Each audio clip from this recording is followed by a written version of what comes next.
আসসালামু আলাইকুম। আজকের ভিডিওটি হচ্ছে ডিবি বক্স নিয়ে। আসলে বিল্ডিংয়ে আমাদের ডিবি বক্স কী কাজে আসে বা আমরা কেন ডিবি বক্স ব্যবহার করে থাকি এই বিষয়ে আজকে আমি কথা বলবো। তো আশা করি ভিডিওটি শেষ পর্যন্ত দেখবেন, আপনি জানতে পারবেন যে ডিবি বক্স কেন ব্যবহার করা হয়।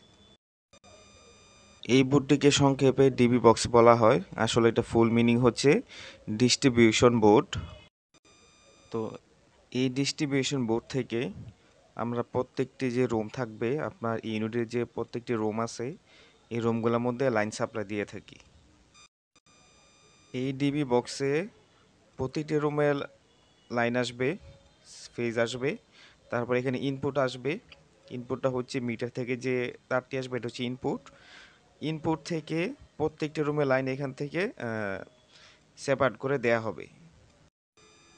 ধরেন আপনার বিল্ডিংয়ে যদি 5টা রুম থাকে তাহলে এখানে 5টা ফেজ আসবে এবং একটি নিউট্রাল আসবে। আর যদি এসি থাকে তাহলে আপনার এসি তার আসবে 2টা ফেজ এবং নিউট্রাল। 5টি রুমে যে ফেজ আসবে এগুলোর মধ্যে সার্কিট ব্রেকার কানেকশন দিয়ে তারপর এখান থেকে লাইন দেয়া হবে।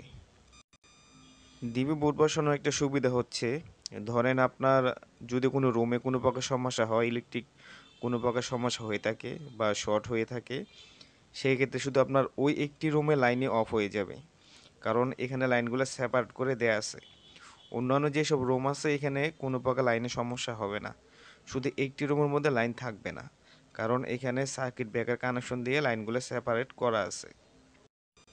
আপনারা বিল্ডিং করার ক্ষেত্রে অবশ্যই ডিবি বক্স ব্যবহার করবেন। একটু খরচ বেশি হবে, সেটা আপনার জন্যই ভালো হবে, কারণ আপনার রুমগুলো সেফ থাকবে। কোনো প্রকার সমস্যা হলে সেটা সহজে বের করতে পারবেন। তো ধন্যবাদ সবাইকে।